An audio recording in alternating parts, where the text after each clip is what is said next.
Hi there. Welcome back to the Real Film Chronicles podcast. As always, I'm Nathan. And I'm Brian. And in this week's very special episode, we're going to be taking a look at a little film called Furiosa. A Mad Max Saga. Get the full title in there, Nathan. Come on. How do you feel about adding the full title, like the Mad Max Saga? Is that just there for like the marketing of the film? Like, does it really need that? I think it's there for the same reason they put Knives Out Mystery after Glass Onion. I think it's for maybe audience members who might not be, maybe they're a bit more casual, might not be following everything, just to understand that, oh, this is part of the Mad Max universe. So for those of us in the know, it's not useful, and that's why the subtitle you can choose to leave it in. It's a choose your own adventure kind of thing, right? But like, who watched Fury Road and doesn't remember the character of Furiosa and would immediately jump at an opportunity to see a full-length feature film starring this character and her antics? I don't know, incredible. Like us 20 years ago, just going to see every movie we could in the theater, I guess. Like, I don't know.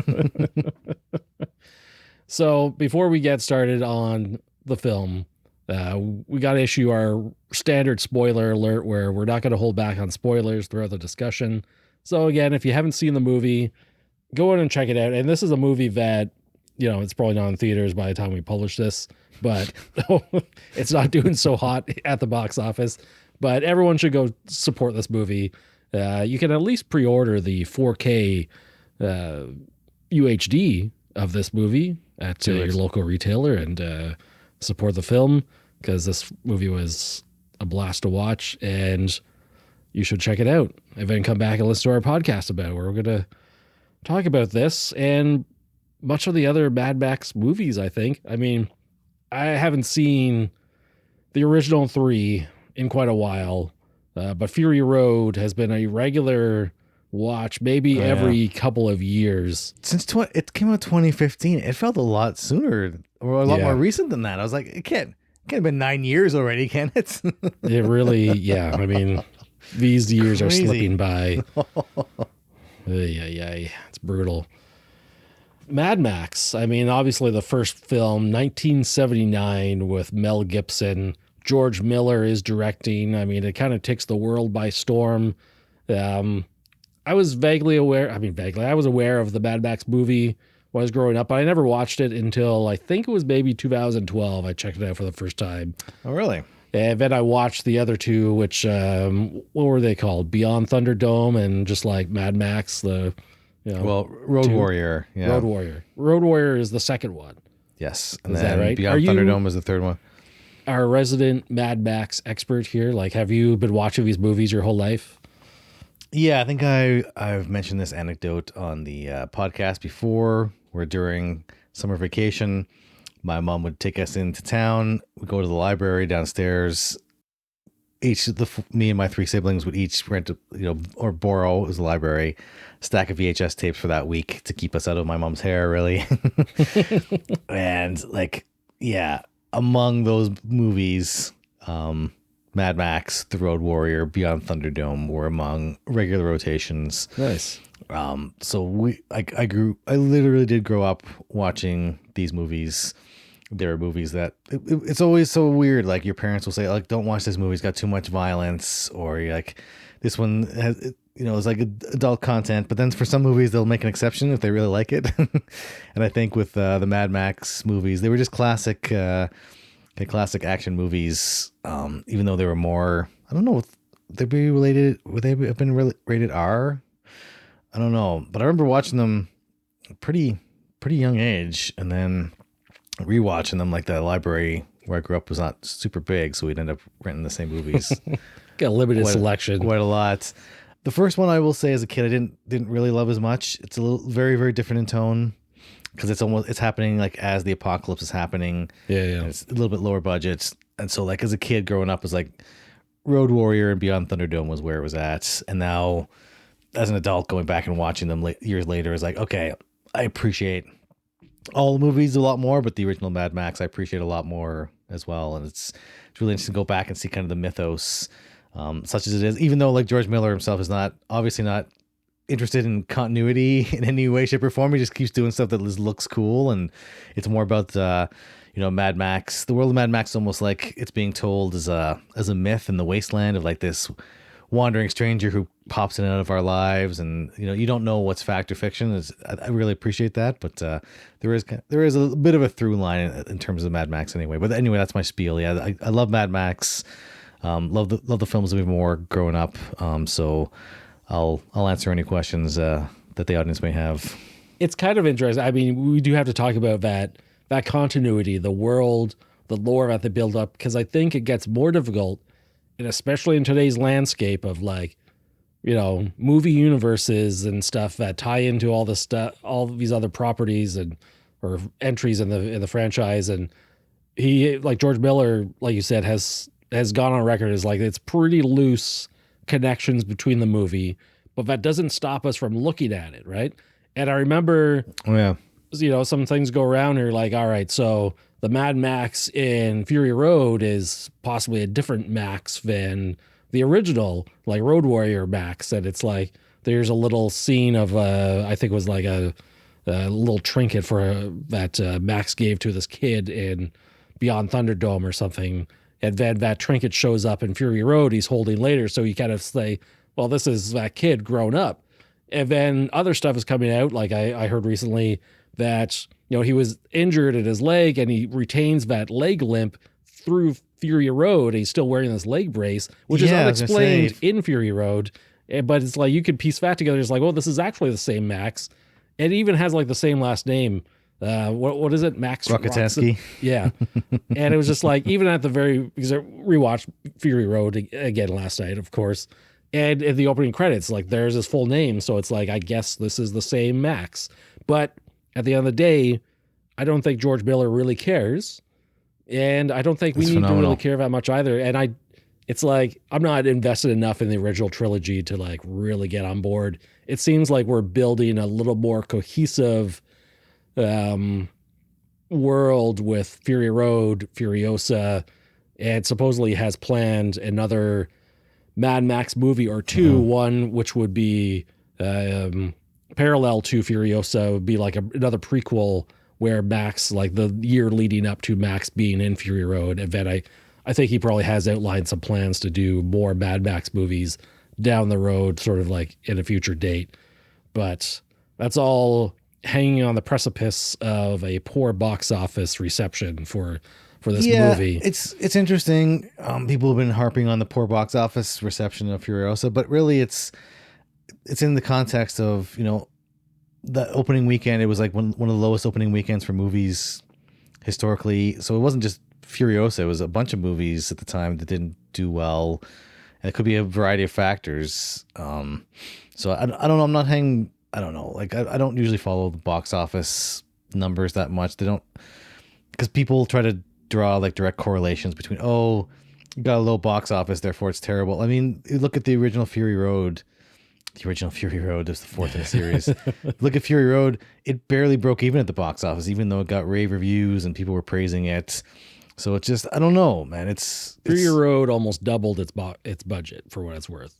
About $380 million worldwide on a $180 million budget. Right, but that doesn't take into account all the marketing, right? Say typically you double the original budget of the movie for marketing, essentially, in general. So like with the marketing on there, it's like it's not a huge. It as it stands right now, Furiosa. I mean, it's only been released for like, was it 2 or 3 weeks now? $168 million budget, and it's made about 120 worldwide. Which there's been larger box office bombs, but I'm hoping, because I think his quote is that if there's enough interest and like good reception of Furiosa, that there would be more. And I'm not sure if reception refers to that box office or if it refers to like the critic audience, approval ratings, right? Because obviously people are loving this movie. Spoiler alert for later on when we play the guessing game there. The ratings are high, like across the board. Yeah, I don't know. And like Furiosa, it's kind of weird because this is the first movie. It feels like it's like a companion piece. It's the first really Mad Max movie or movie in the Mad Max universe that feels like it's cared about continuity at all, and that's only because it's a prequel to a specific movie, and even then there's characters in there that weren't in Fury Road that I think people was like, oh, I expected them to die at the end of this movie, and they were still around. So like there's still story, hinting at story between them. So really, it doesn't. I don't think George Miller cares more about continuity. I think this is more just like, it's almost like it feels like he's telling a continuation of the Fury Road story. So it feels like I went home and watched. I just watched the movie yesterday, and I went home and watched Fury Road again. And it really feels like almost one long extended epic movie almost. Yes. Oh, definitely. From what I've read in terms of the continuity and whatnot, is that for Fury Road, he was developing that screenplay, that story for about 15 years, right? And during that process, he created and fully fleshed out the story of this Furiosa movie and the Mad Max character side by side. And there's one bit of trivia, I don't know how accurate it is, where he wanted to do Fury Road and Furiosa, film them back to back, but it was like too ambitious. I heard as well, yeah. So he had all the story beforehand, and that's where Charlize Theron is basing her acting off of, is that like this unproduced, which is now produced, movie, the screenplay of Furiosa, and then presumably Tom Hardy would have done the same thing with his little prequel film, which is kind of neat to have that level of care put into, not just like one piece, like it's a slice, like Fury Road is like over 48 hours time, right? It's like, what have these characters been doing before? Haven't getting an opportunity to actually showcase what they've been, that story is pretty neat. Yeah, it's a first. It's really interesting where George Miller is really taking a different approach to this world that he's created, this post-apocalyptic wasteland. And yeah, Furiosa's different in a lot of ways. It's the first Mad Max movie that doesn't have Mad Max in it. Well, spoiler alert, he shows up randomly for a scene, just like a little cameo near the end. But yeah, it's the first like in the world of Mad Max, but not focused on Max himself. It's the first like direct prequel to one of the existing films, so it's the first one that actually cares kind of a little bit more about continuity.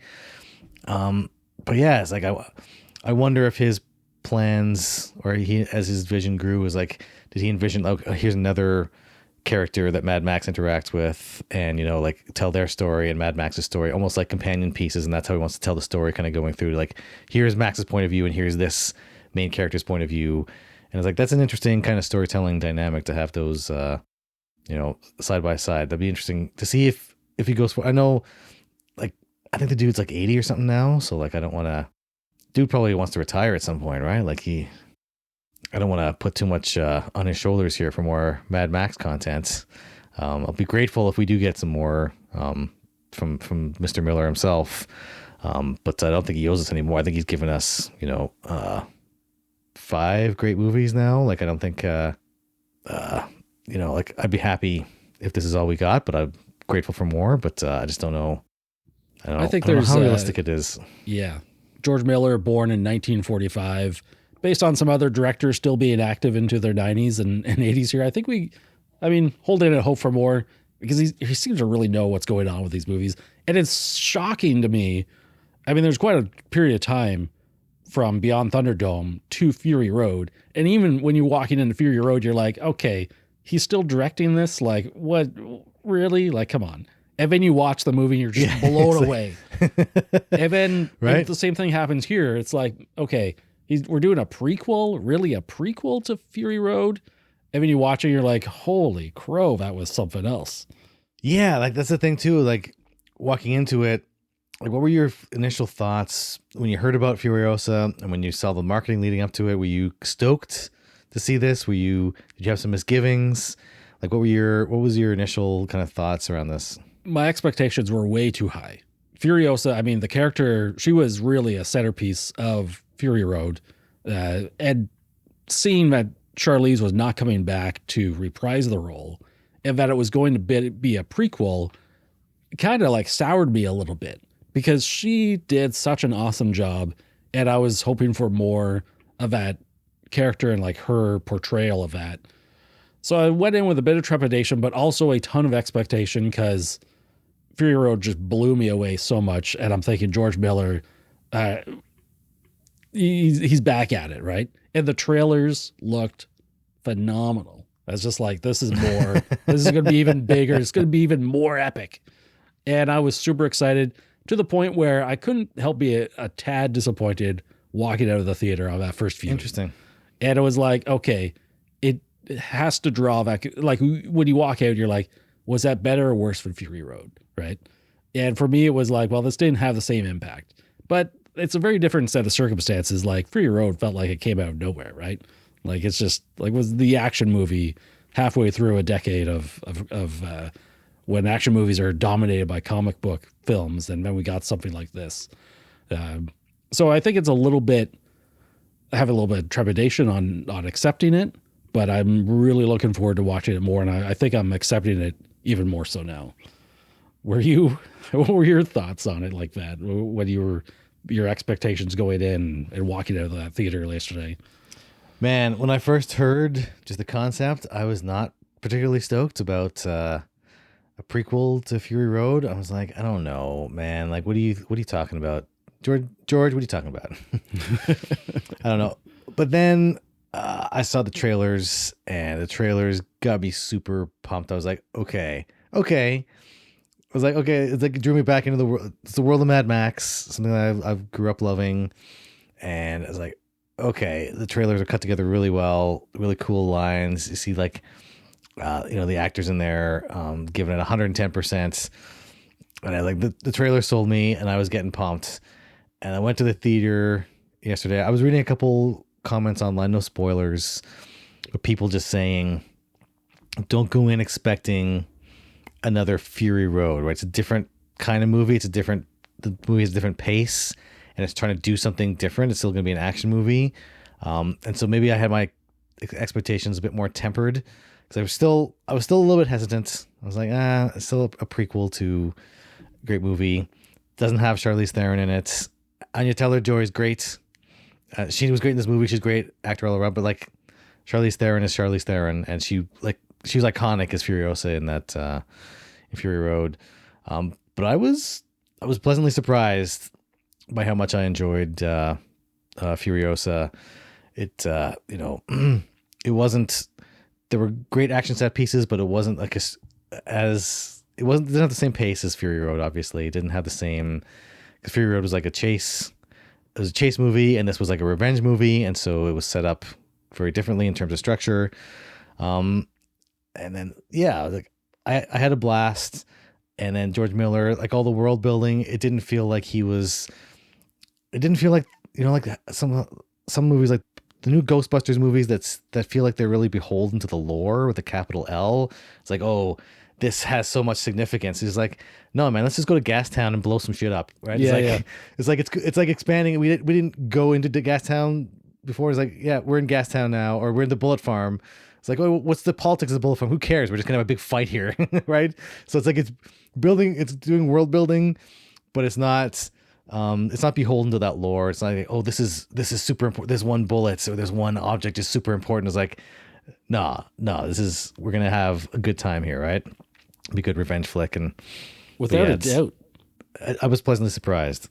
Yeah, that's a really good point of being like beholden to the lore, because that's what we've been subjected to. And I feel like every episode I bring up the Marvel Cinematic Universe and comic book movies, and it's like it's trained us to pay attention to every little detail, and there are fans and super fans. It has to mean something, right? Everything has to mean something. Just as you said there, it was like, no, here's a movie that's directly connected to another one before it, and it's not going to, the binds are not necessarily going to be there perfectly. Like, don't read into every little detail on screen too much. Like, where did they get the resources metallurgy to like have the embossed panel on that war rig? It's like, who cares? It looks cool. It looks cool.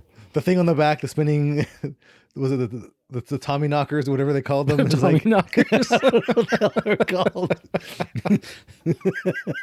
Oh my god! But I was like, who cares if that would work in real life? It just looks cool, man. Like, yeah, throw some spike balls and twirl them around the back of the rig. It's like, who cares? It's cool. Who cares about her friend? Her friend there, not Mad Max there, Mad Jack. Mad Jack. He looks exactly like Mad Max, and it's like, who cares, man? I don't care. I'm having a good time, man. At first, when I saw Jack, I was just like, oh my goodness, is this like a class of, because I'm sitting there playing these video games. I'm like, is this a class of like people in the world who are like the road warriors? Is this guy just driving for them for a bit? Is he also a road warrior? And it's like your mind just starts going forward through all the little things. And I think he's Praetorian Jack, right? And Praetorian, right? Furiosa becomes Imperator. So they have different ranks. Yeah, it's just like, oh, do these ranks mean anything? It's like, no. You know what? I'm leaning too far into it. It means nothing. Cool. It sounds cool as hell. George Miller is like, this just sounds cool. This is called this guy the organic mechanic.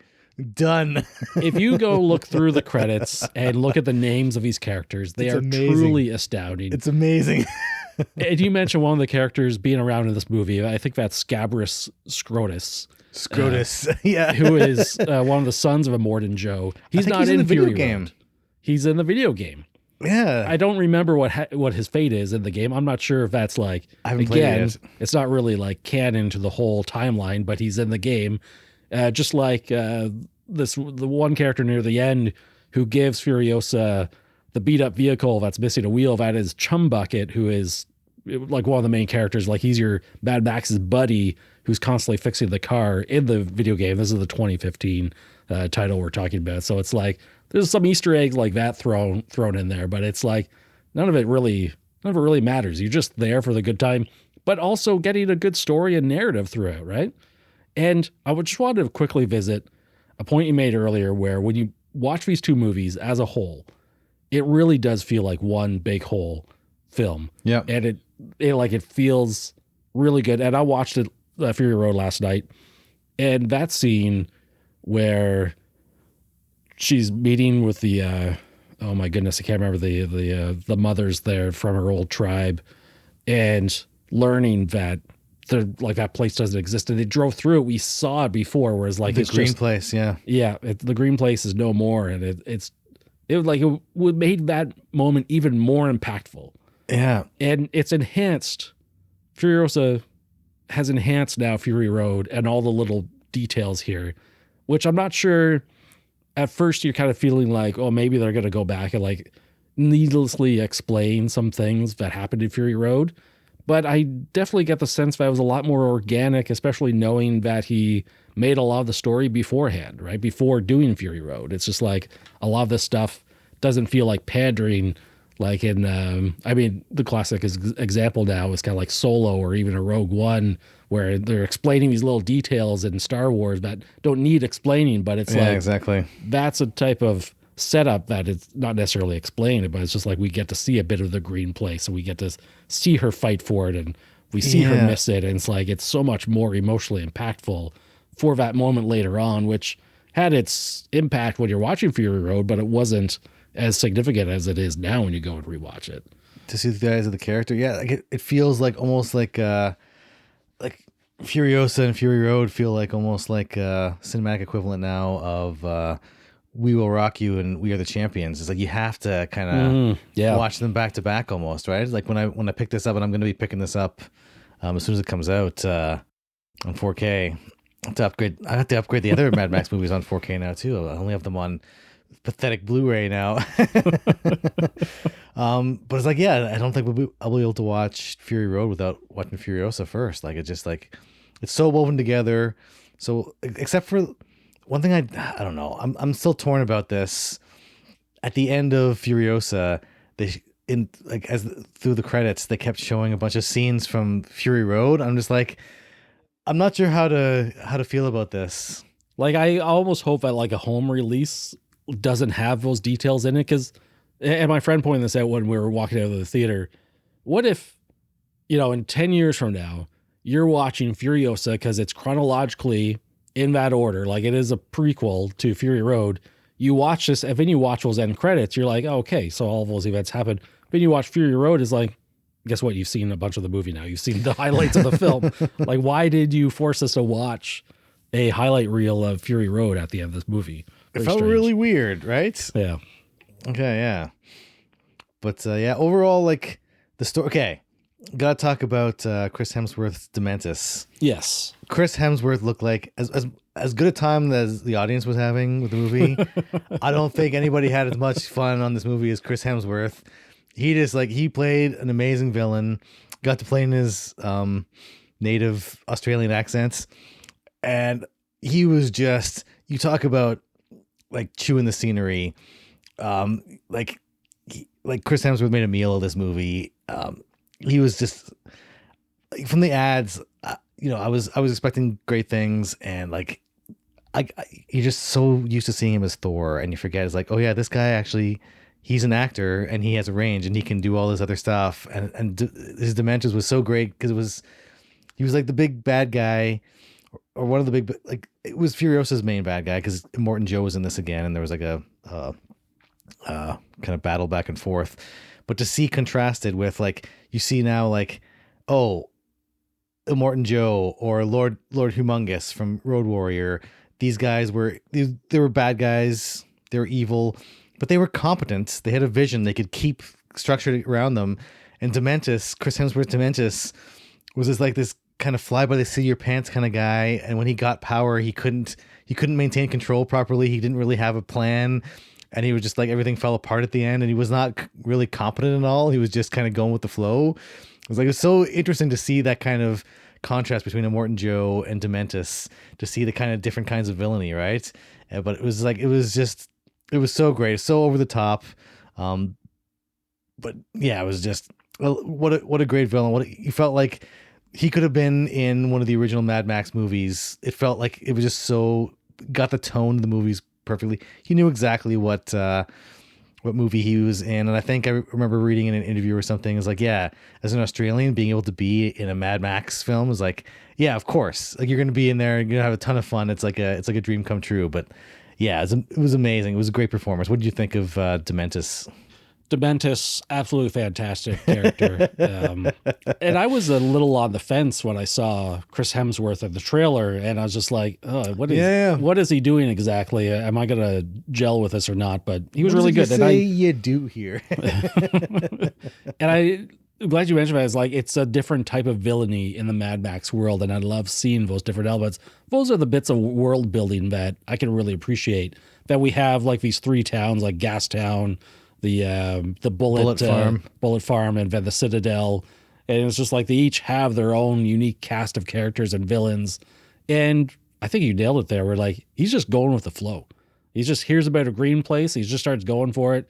He gets diverted in something else. He sees the Citadel. Yeah, he's distracted, and that's it. He's a distraction, and he forgets all about the green place after a while. It's like, oh yeah, yeah, like Citadel. It's like, oh, Gastown now. Oh, now the Bullet Farm. It's like it's like he's got ADHD or something. Yeah, it was really neat. And even at the very end, which almost felt a little anticlimactic, like there wasn't a huge battle with him or anything, but it's like, no, this guy is not capable of doing that. Like, if he's not surrounded by all his crew, all his fellow goons or whatever, it's just like, you're going to beat him in a fight. Like, it's he's kind of a sad person in the end.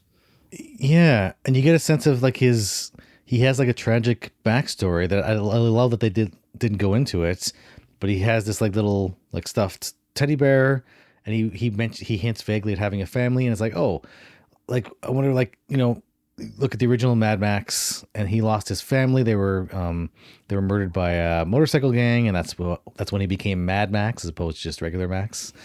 And you look at maybe Dementus had the same thing. Maybe Dementus had a similar kind of backstory where he lost his family, and you see like, oh, like Mad Max and Dementus almost felt like opposite sides of a coin. Maybe it's like, oh, like Mad Max could have wound up as a Dementus type character, where Dementus feels like he's almost like a shark, where he has to kind of keep swimming around. If he loses momentum, right, he has to go on the next day and raid the next town or the next village, or else, like he loses momentum and he can't sustain his crew. Like the who's the guy, the octopus guy, the Octolord or something? Yeah. Who's like calls him like your scum, Dementus, and he breaks off with his own tribe. It's like Dementus can't keep all the factions together and everything. In Gastown, he loses control. But he's just like, he is like, and is just like, I love how it goes with the flow too. Like he gets sprayed with the red flare there, and he's all like red there, and he just like incorporated as part of his costume. Then he's like, okay, cool. Yeah, And he's later on, like, initially wearing like the pristine white. Yeah. It gets stained red, but his beard, his hair is all red afterwards too, and that like slowly fades out over time. And his then he becomes dark Dementus. yeah, like his initial like perfect white costume is like turning multiple colors, like it's getting ruined throughout the course of the film. It's really nice details. But it was so much fun watching him in there, and the whole final conflict. I like that though. I like that George Miller didn't try to just recreate Fury Road. He didn't try to recreate any of his original movies in terms of structure. And I love that the final showdown is like, they talked about like, there was a big war. It's about like the narrator comes on. I think it was like the history man who had all the tattoos and all over his body. And it's like, oh, that's watching Fury Road. There was a woman who was covered in those tattoos and everything. So it's like, oh my God. Yeah, this is really cool. It ties back in. But the narrator's talking about like, hey, there's always been war and the 100 Years War and the War of the Roses, etc. And then this led to the 40-day war. And you don't see any of it. You just see the kind of the fallouts at the end, where it's just like, it's been so exhaustive. They're down to like essentially one working car. It's like, we got to chase down Dementus. Dementus and like his 2 or 3 top henchmen getting away. Furiosa steals like their last working vehicle to go chase them down. Yeah. And I love like, there's little bits of humor in there, like dark humor is like, they see him coming. It's like, oh, who is that? It's like, oh, somebody competent and, utterly relentless or something, whatever the line was. And they're like, like we've been together so long. It's like, let's go different directions to confuse her. It's like, it's like after being so long together, we don't need to do all goodbyes. So goodbye. It's just like a quick, perfunctory nod off. It was so great in character. And then like his whole like last speech with her was like, the whole thing was, the drama was not, is she going to find him and get revenge, and the violence and everything? Is there going to be a big fight showdown? I love that there wasn't that thing. It was like more of a kind of a battle of wills and a battle of philosophies where, Dementus's whole speech there about, there's no hope in the wasteland. Like, what drove you here was not hope, right? What drove you all these years, what kept you alive was hatred. And it's like, that's a valid motivation too.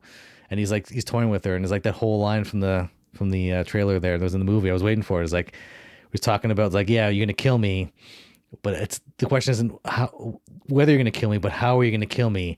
And like, do you have it in you to make it epic? Right? It's talking about like the whole thing. He's breaking down his own kind of psychology of like, you're looking for something, anything to fill that void, right? He's like, all the pain makes you start to feel numb, and you're looking for anything out there to kind of have some kind of feeling. And that's why he does the things that he does, and he hurts people, and like he tries to seize power. He's looking for something to fill that. He's looking for something just to be able to feel again. He's like, yeah, you're the same way, right? You're gonna take revenge on me to try and feel something because you lost your mother, right? Well, Dementus killed her, but you lost your mother. You want revenge and all this stuff. It's like there's nothing different between what you're gonna do to me and what I've done to other people. But it's like, he wants to go with a bang though, right? Do you have it in you to make it epic? And she does make it epic. Just when you're talking about it, referencing all the terms and some of the lines of dialogue, it's George Miller also wrote this and Fury Road along with Nico Lathoris, who probably mispronouncing that, but that's the only writing credits Nico has, at least. And it's just like, I love that rewatching these, and you're like, every line of dialogue is just like, there's a snappiness to it. It's the names, it's the terminology that they come up with, and it reminds me. Forgive me if I've referenced this before in the past. In high school, we studied A Clockwork Orange, and a lot of that was like the jargon, and it's like was really an exercise in learning jargon, and it's like using that consistently. And they do that right here. It's like they're creating their own world through their speech, through their jargon, the words they use. I mean, the previous movie, like. Mediocre comes witness me, right? Witness me, like all this stuff, like it keeps coming up. And what a day, what a lovely day, right? And what a powerful moment too, where when he first comes in, Dementus comes in, it's just like, I'm taking over. And it's just like, all right, well, pick out any of these war boys here, any one of them. And I love this moment. It's so powerful. Oh, it was he amazing. Just points at one random one, and I think he walks over, does the chrome spray in the mouth. and then just jumps to his death. It's just like this. It causes an explosion to the guys below. Yeah. He's like, and like, like a Morton Joe, like you see the contrast. He's so measured and so controlled. It's like any one of my war boys would die at my command to stop you, and you're gonna come here with your motley gang of motorcycle people and like order me around. It's like, and they completely mess him up. Like Dementus, yeah, it's just such a great setup. Where it's like, oh yeah, it's like Dementus is like, oh yeah, we're the biggest guy on campus, and like we're just gonna ride up and take over your citadel. It's like, you just hand it over, and Morton Joe's is like, I'm gonna show you exactly. Like pick any one of my guys at random against your best dude, and this is what's gonna happen. Like they will lay down their lives to end you. Like, do you have the same commitment? And they did not have the same commitment. No, they did not. They scrambled and fled pretty quickly there. Also, yeah, I wish I could remember more of the lines, but like one of them was when he was having the tryouts, like the Joker did for his crew. It was like, we got 5 spots and there's 20 of you. You got to fight for this. It's like, today we dance to Darwin. I was like, yeah, this is pretty awesome. Lady and gentlemen, start your engines. It was like everything about it. It was like, you see, like the character's kind of goofy, like Dementus is kind of goofy at some points, but then he's kind of scary at other points. And you see at the end when he's facing off against Furiosa and Anya Taylor-Joy there, and it's like, he's just like, there's something kind of dark and damaged in this guy, where like he's describing that sadism as a way to just like kind of fill some kind of emotional void or some kind of trauma that he was never able to properly process. And then you see in Fury Road when Furiosa is talking to Mad Max about why am I doing this? It's like, what are you looking for in this? And she's like, redemption. And you see, oh yeah, this is why, because the things she had to do in order to stay with Morton Joe's regime, in order to buy time to be able to smuggle his wives out and everything. It's like she had to do some stuff that she wasn't proud of, and then getting revenge on him in a horrific way. And I was like, what's she gonna do? She's gonna drag him around or something on the back of the car, or do something. And then I love how it was all the unreliable narrator thing, right? Which goes to like there's no real canon or continuity in the Mad Max Saga, and narrator's like, oh yeah, some people say she just shot him in the head. Some people say like she dragged him around behind the car until he was dead. But what she told me, so it's not even first person account. It's like he's telling us what she told him, is that she planted this tree and chained him there so that the tree kind of grew up and around and through him, and his kind of grew up and around and through him, and his body is like nourishing. So he's like still alive, but he's all withered and like a bag of bones, while the tree is kind of growing up through his midsection. And it's like, what a terrible, awful, gross, disgusting, terrible, when the title credits, like they had it broken up into scenes or different scenes in the movie. And this scene was like, it was like scene 4, scene 5, like Beyond Vengeance. I was like, I thought I'd seen every possible permutation of vengeance in movies. And this one was like, George Miller still shocked me. It was like, it wasn't bloody or gory, but just like the thought of it was just like, this is sick. George Miller, you're sick. You need help. Yeah. Like going back to your R-rated question at the beginning was like, again, I couldn't tell you what this movie is rated, but it seems almost borderline where it's like, that is a pretty disturbing piece of imagery there. But like you said, there's no gore. There's no, it doesn't look really disgusting. It's just the implication of what you're looking at. And when you think about it afterwards, there's a few things about when the guy's torn apart and the motorcycle's going different directions, or like the dog has like the foot in its mouth, or they see when the guy has his throat torn open at the beginning, or when Furiosa kind of loses her arm. There's like, it's gory enough without lingering on the gore, right? It's like, it's not a celebration of it, I guess, despite how over the top the movies are. Speaking of which, how did you feel about how Furiosa lost her arm? Were you just like sitting there the whole time, like waiting for it? It's like, how's it going to happen? Is it this scene? Is it this scene? Is it this scene? Yeah. You're just like, there's a certain expectation of like, how epic are they going to make this arm coming off? And it's like that she had a part in removing her own arm seemed rather fitting. And just as it's like, that's how she, like, they strung her up right by this arm that was already damaged. It was already mangled. So yeah, I guess the impression I got is like it was starting to separate already, and she just like finished the job essentially. Yeah, she right? did like 127-hour business on that with a little knife, and and it's so brutal. Like it's just so brutal. But what they were doing to Jack was so nasty too, and it was like hours and hours and Right? hours go by of just like dragging him around. It's just like And having the that dogs eat him as he's being going around too is like that is not a nice fate for Jack here. Who poor Jack. It was interesting that there was not like an overt like chemistry or love story between the two of them. But what I was reading, especially in the what they call the Stairway to Nowhere action scene, where she's kind of like stowed away on one of the war rigs that he's driving, and all the war boys eventually get taken out, and now it's Jack and Furiosa. They don't know each other, but they're building like that trust that's possibly like only like an established relationship like you would build over a great amount of time.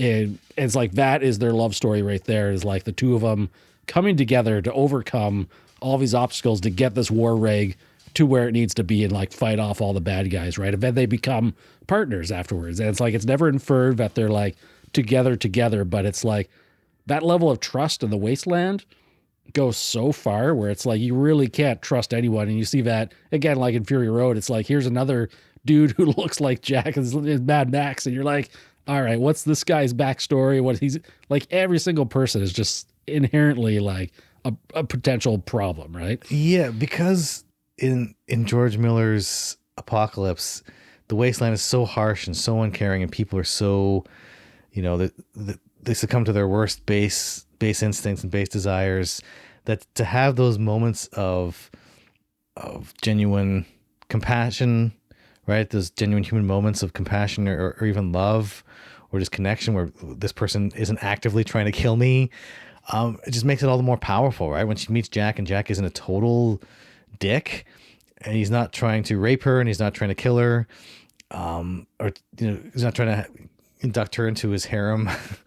And it's like, it makes it stand out all the much more when somebody's not, a complete jackass, and similar to Mad Max himself, right? Where he's rough around the edges and he's a man reduced to a single instinct, survive. But what keeps getting the better of him is his instinct to also help other people, right? So I think it makes those moments of, tenderness and caring and compassion and those human moments stand out all the more against that background of all the chaos and the murder and the horrible things people are doing to each other, and just like made it all the more tragic, even though, you didn't see a whole lot of the backstory. And I wasn't sure whether it was more of a father-daughter relationship or a kind of a lover relationship. There were some moments, it seemed like they were a bit closer. I guess they were closer in age than I thought. For some reason, I thought he was a bit older, but I guess they were the same age, right? Or close to the same age-ish. Either way, they were pretty close to each other. He was the only person who really showed her kind of compassion, aside from her mother, who was killed. But yeah, his death just made it all the more brutal. He didn't have a whole lot of screen time, but I still felt like I still felt a huge loss for this character. It's like, damn, like that was super brutal. And like you knew he wasn't in Fury Road, so you knew he wasn't going to make it one way or the other. But like how they did it was just like, yeah, damn, Dementus, that's cold. It's cold, man. Speaking of people doing horrible things to one another, we have the other Immortan Joe's son, Rictus Erectus, who is basically trying to like take away Furiosa when she's a child and like get intimate with her. It's really awful. And these are all awful people, right? They're all awful people, but it's like Immortan Joe's harem, like they're not having sex with him because he's super attractive. Yeah. But it's like I needed to see even more comeuppance against Erectus in Fury Road, like in his death, knowing that he was trying to do this and possibly doing it with other children. His first one is like, man, that was, the movie is not afraid to, it doesn't shy away from some of these dark things. Well, I mean, you look at Road Warrior, where it shows like a woman getting full on raped in the wasteland, right? Like bad stuff is happening out there, and that's what like it's awful, and it's horrifying to kind of watch, but at least in the movie world, these people get their comeuppance, right? So there's at least in the movie world, you can always enact some kind of vengeance. So there's a hint of justice at least. Exactly. One thing we have to talk about is that Furiosa, as played by Anya Taylor-Joy, doesn't properly show up until about 40 minutes into this movie. I was surprised about that. Major legwork is done earlier on with the young Furiosa, Alyla Browne, and forgiveness if I'm mispronouncing that name, who does a pretty tremendous job as a child actor here, and just going through like really awful things, but it really sets forward the whole tone of the movie. And supposedly, like from a technical side, is that I don't know how accurate this is, but they may have digitally altered her face as she was getting older to bring in elements of Anya. And I'm just like, that is some next level stuff. And I don't even know if it was necessary, because it's like they've gone through the pains of recasting Charlize in a prequel, because I'm not sure how much time has passed here, but it's like, instead of trying to de-age Charlize, which no one should ever do anyways, they just recast her. And it's just like, all right, you know, I have to respect that decision. And then to digitally alter this little girl's face to look more like the adult actress, I understand the consistency there for the film, but it's like, that's a step beyond what I thought they would do for a movie like this, right? It like, maybe it was worked on a subconscious level. Yeah, I don't know. I think it worked really well. Like I was going through, I was like, yeah, I think it was like more like it was subtle. So like subconsciously you're seeing the kind of through line, right? Because it wasn't an overt thing like in Looper, for example, where they really made up Joseph Gordon-Levitt to look like Bruce Willis to get the continuity home. It was a bit more subtle than that. I'm not dumping on Looper. I absolutely love that movie. But it's like it was kind of glaring how they did the especially the nose, because Bruce Willis has a very unique nose, right? But yeah, that young actress did an amazing job. It must always be weird on set to bring young people into this kind of twisted, demented world, to do that, create a safe environment in And that's what I keep seeing online is basically people singing George's praises of like keeping a very safe, secure, like he's working with confidence, because there's a lot of stunt work here. Like I think Anya, she has very few dialogue in the movie, but she still worked relentlessly. Like this movie took a long time to film, and you're like out there on these speeding cars, on these big rigs, and it's like said the safety on there was like really paramount and present throughout the whole thing. It's just a testament to what a great filmmaker he is, obviously on screen, but he's not sacrificing his actors or anything off screen either. It's like we can make safe movies look absolutely epic. Oh yeah, and people talk about like, oh, Fury Road was all like practical effects. Like, no, there was quite a bit of CG in there. It was just done, just like Fury. It was done really, really well, right? It's done seamlessly. And I think Furiosa, there were a couple scenes where it seemed a bit more obvious than Fury Road, but still, like most of it was still like excellent to. Yeah. So I want to say everything like close up on the road, everything looked great. It was only where we pulled the camera way, way, way back, and it was be like a seamless. Yeah. All of a sudden that is a CGI camera now, and those are CGI cars, and they're not moving quite the way they did before. That's the only part that really brought me out of it. Was like minimal. The special effects. Some people were saying like, "Oh, it looks terrible compared to Fury," and it's like, nah, it does not. Go back and watch Fury Road, and you'll see.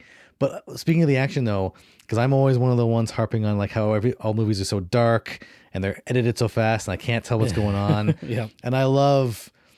And you go back and watch the original Mad Max movies too, especially like I think my favorite of the originals was Road Warrior. All the action happens in the middle of the day, super bright. I can see everything that's going on. The editing, while sometimes it's fast paced, I can still easily follow every single action beat. There's a sense of space. There's a sense of pacing. If anybody can do action, it's George Miller. He's this maestro of destruction. Like you think about how does he Like, how do you even translate? Like, okay, I want this to happen. I want this car over here, and I want like there's like 100 motorcycles, and then I want this one to blow up, and this one gets something caught in its wheel, and this one. I was like, how do you like you go to your stunt coordinator? Like, what do you like? What's that process look like? It's insane to have all of this in his mind and then to coordinate this. I mean, I'm sure there's obviously collaboration with the stunt folks. Like, oh, this would look really cool, and George Miller's probably just like, do it. It's like, what's my motivation in the story? It's like, it looks cool. It looks cool. Do it. But yeah, the action was phenomenal. I love it's like, it doesn't have to be, I don't want to take shots at the Batman because it's a great movie, but it's like the movie was so dark. Be careful. And it's like it's tough to see stuff. It was, but like that's what I love about George Miller is like he takes it. Like he's not trying to hide the magic tricks or anything, right? It's bright daylights.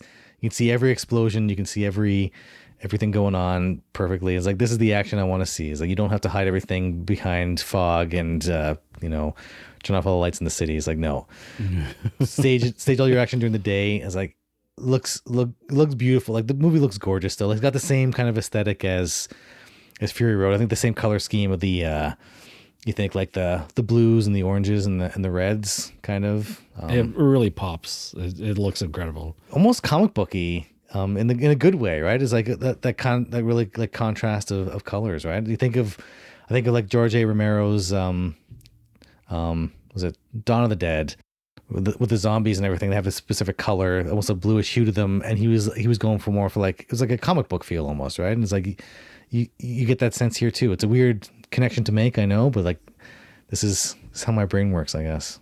Well, it's a very visual, both are very visual mediums, and like obviously the visuals in Fury Road and Furiosa are noteworthy. Like they're part of the main appeal of the film. Like you pop in the 4K of Fury Road when you're watching it at home, and you're like, you're happy you're in this medium, and then you go to the big screen, you watch Furiosa. It's like, I want to see these movies on the big screen again in all their glory. There's so much visual delight. Well, you see there was the chase scene to gas down. There was the whole fight sequence, I think, in the bullet farm. I think was like one of the standout action set pieces. That was just amazing. Another maestro behind the scenes here is something we don't talk about on the show really at all, is the score of the movie. Oh yeah. Tom Hokenborg, probably mispronouncing that, aka Junkie XL. Fury Road. If you haven't gone onto your streaming service and listened to this, just do it. Like, it's such a good score. I put this on at least once a day in my Spotify playlist. It's so great. It's so great, his music. And he's doing the same thing for Furiosa. It's just, he's coming out with some incredible music. I haven't fully listened to the album yet because it's been a little too recent there, but I look forward to popping this on. It's just the music is so good. And I was reading one bit of trivia on Wikipedia, I think, where Tom was looking to put a piece of music that was like Furiosa and Mad Max, like working together, that piece of music into the bullet farm sequence. And George had to stop him. It's just like, no, that is like a special piece of music between, like, representing that relationship between Furiosa and Mad Max working together. Furiosa and Jack work together a little bit differently, and it's like it should sound different to the audience too, right? It's just like that level of detail that, when I'm watching movies completely over my head, but maybe on a subconscious level, you can appreciate it. And when you read about it, you're like, oh yeah, this is why I like movies. Yeah, I think too, the soundtrack, I need to listen to it again because the soundtrack for Fury Road was a lot more in your face. Yes. There's that sense of urgency because it was a chase movie and like the music fit that. And so the music was a bit more subtle. I heard traces.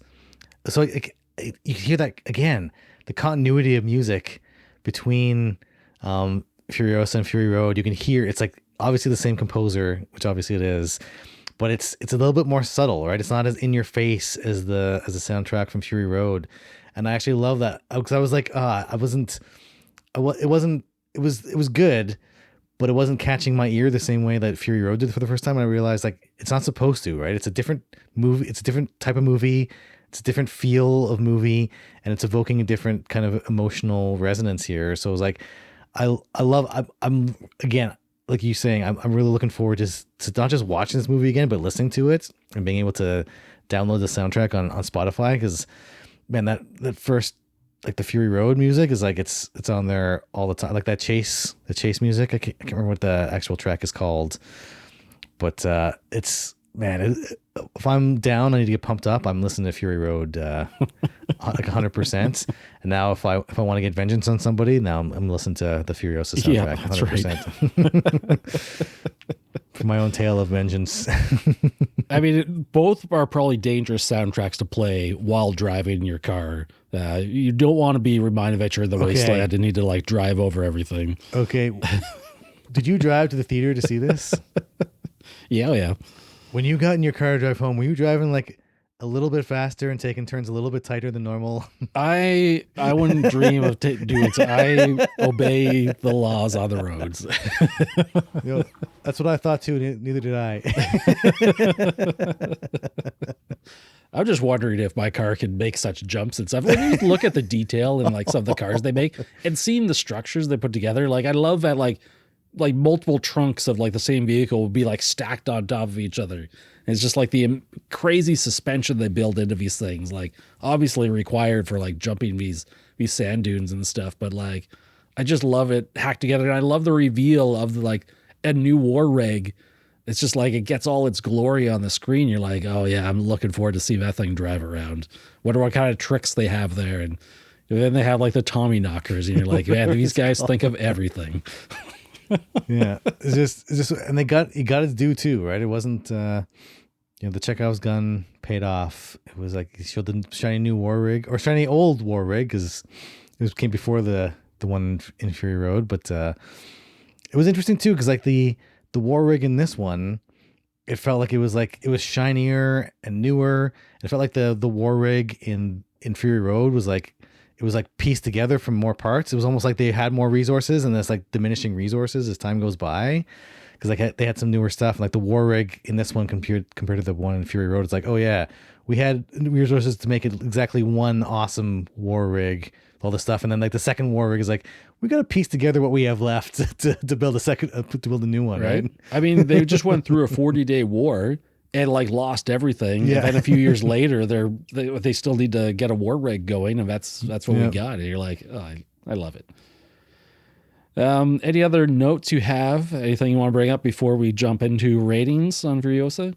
Yeah, I think we mentioned it briefly before, but Anya Taylor-Joy, I wasn't entirely convinced. I had to take it out because Charlize Theron is like she's a not once in a lifetime talent, but she's like top talent, and Anya Taylor-Joy is really good as well. But it's like it's hard to replace Charlize. But I think Anya Taylor-Joy did a really good job.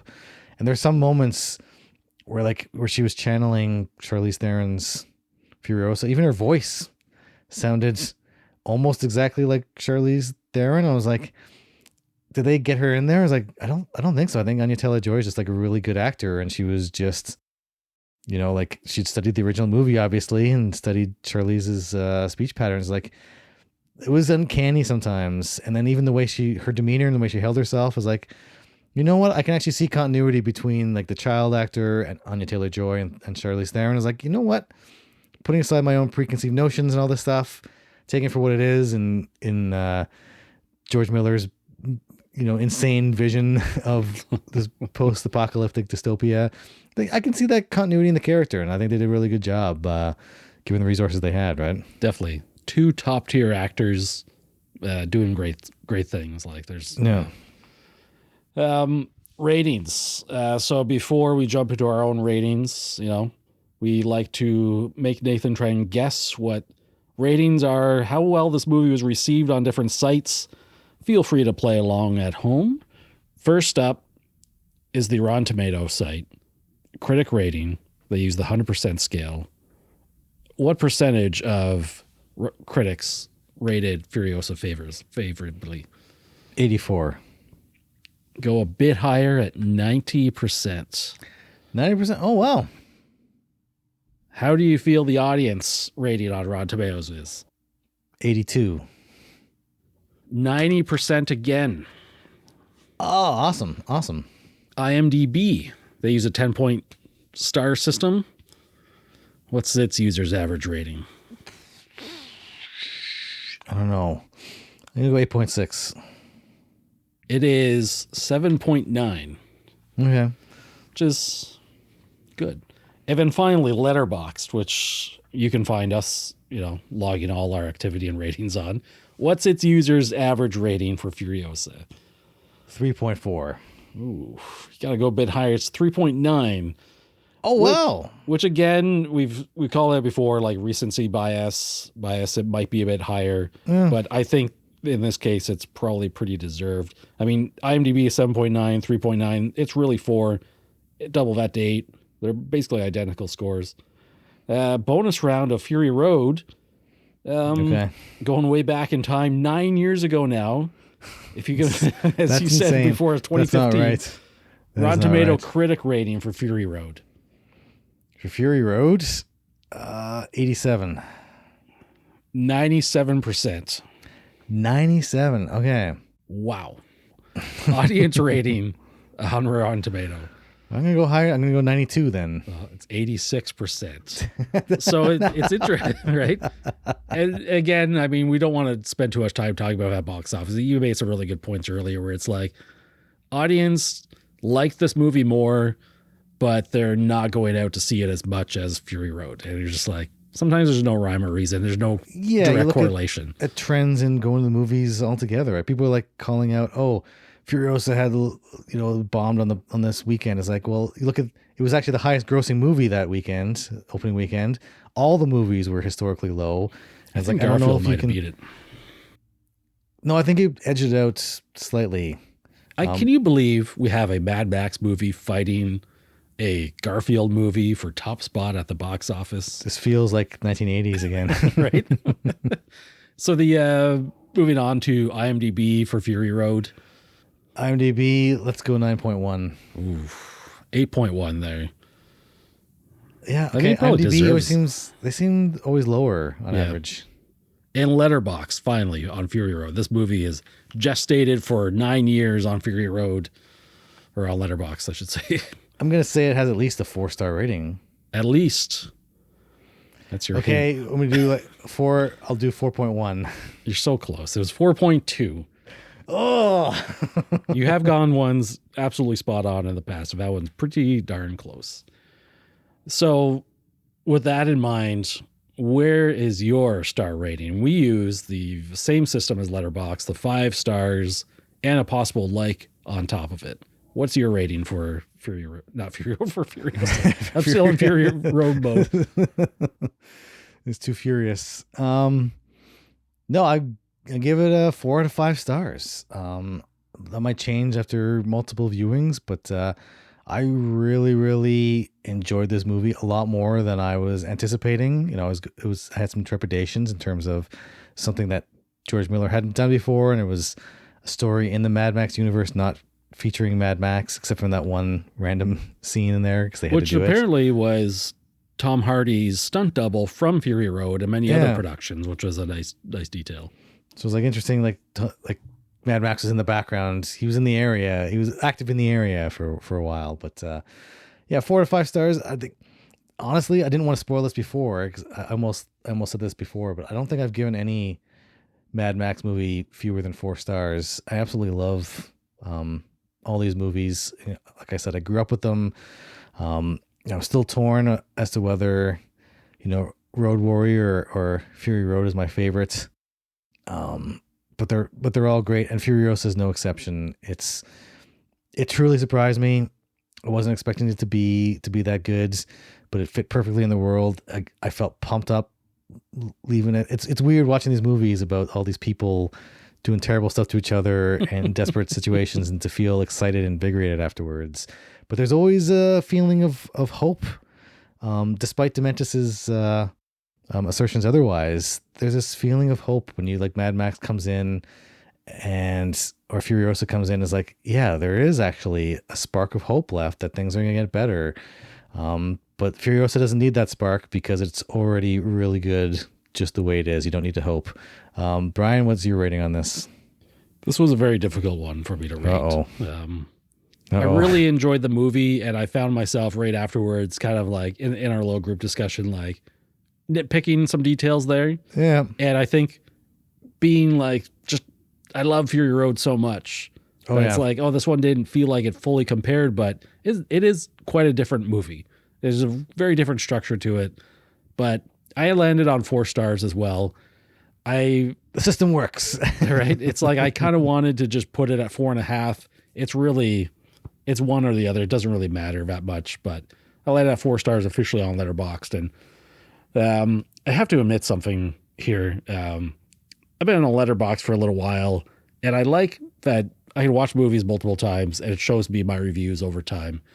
I was called out on this before watching Furiosa by my friend and listener of the podcast here. He saw my Fury Road initial rating, and I had given it 3.5 stars when I first watched it in 2015. Get off this podcast. Second time I watched it in 2016, I also gave it 3.5 stars. I watched it a year later, 2017. I gave it 4.5. And then I watched it 1 month later in 2017 to give it a full 5 stars. I don't know why I watched them so close together, but I feel ashamed that I had ever given Fury Road 3.5 stars. And this is the thing with star ratings and, attributing numbers to reviews. It's like sometimes there's a lot of factors at play, like your mood, the situation. Maybe I'm feeling a little more generous in my older age now. 9 years ago. Sometimes you just hate fun, I guess. Sometimes you just hate fun, right? So for the record, Fury Road is sitting at a 5-star rating now. I fully suspect that Furiosa will be climbing up that scale as well. And you know what? That's great for these Mad Max movies to climb the scale. I can appreciate even more over time. Do you happen to have your Mad Max ratings? Like, did you watch these and log them on Letterboxd or anything? Oh, I know you said they're all 4 stars and above, but yeah, let's see what. Just for the record, my rating is 6 out of 5. I have the 5 stars and a like. Oh, you got the like on it. Fury Road. Let's see, what did I do for? Okay, Mad Max. What did I do? Yeah. Oh, that's interesting. I did 3.5 plus a like. Okay. So yeah, that's interesting. I would bump that up to 4. Liar. I know. Apparently, I don't know what I'm talking about. Road Warrior, Mad Max 2. Oh, that's a 5 and a like. 5 and a like. Okay. So that's what. Yeah, like I said, like Road Warrior and Fury Road for me are tied. Yeah. Basically, I can't decide which one's best. And then Beyond Thunderdome, which a lot of people don't like that much, but I always had a soft spot for. Mad Max Beyond Thunderdome. I don't have logged. That's rough. I missed that because I know it was in the past couple of years I watched all 3 of them, so I definitely missed logging this one. All your stats are all my credibility just went down out the window. For myself, I watched all these movies in the past 10 years, so I have proper ratings for them. I gave the original Mad Max 3.5 stars. I watched it twice now. Mad Max 2, I gave 4.5 stars to. I guess I liked that one quite a bit more. And then Beyond Thunderdome, I went down to 2.5 stars, Nathan. No, I would definitely not go down 2.5 for Thunder. See, this is what I get that because people in general felt I think it was a little bit different than the first 2. Yeah. People didn't like the kids for whatever reason. I loved all that stuff. You can't go wrong with like Tina Turner as the main bad guy. You got Master Blaster in there. You got a final chase on, I think it was the railroad tracks on that one. You got the railway. And then you got the Thunderdome itself, where 2 men enter, 1 man leaves. And then, chainsaw fights and whatnot. It's like, I don't know. You just can't go wrong. And then you got the gyrocopter guy again. I think it's probably, those viewings I did of those other 2 were from 2017. That's quite a long time ago now. I think it's time for a full rewatch of all of them. 2017 is a long time ago. But yeah, looking forward to watching those. Really looking forward to revisiting Furiosa. I don't know. I don't think I put a pre-order in for it, but I'll probably run out to the stores the day that comes out and grab it. The 4K event for sure. It's going to be a gorgeous film. It'll be a lot of fun to get back into. And for those looking to get into the films, if you're into physical media, I just happened to be out at a store the other day, Cinema One. All the Mad Max films are down to like $21 on UHD. So I don't know if it's because the new movie is just coming out and they're trying to build on that hype, but it's pretty inexpensive to get into the UHD Mad Max collection these days. So if you have a chance, get out there, pick them up. Cinema One, we want our sponsorship money. We'll plug it all day long. Incredible. I have nothing else to add to the conversation. Mad Max is good. Furiosa is great. Witness us. As always, we appreciate you hanging out with us today and taking the time to listen to our podcast. You can find us online over at realfilmchronicles.com, where we have not just a repository of podcast episodes, but many of our written reviews as well. If you're up to it, you can follow us on Twitter, Facebook, or Instagram as well. All the links should be within the show notes here. So until next time, take care of yourself and others, and be sure to enjoy your film journey.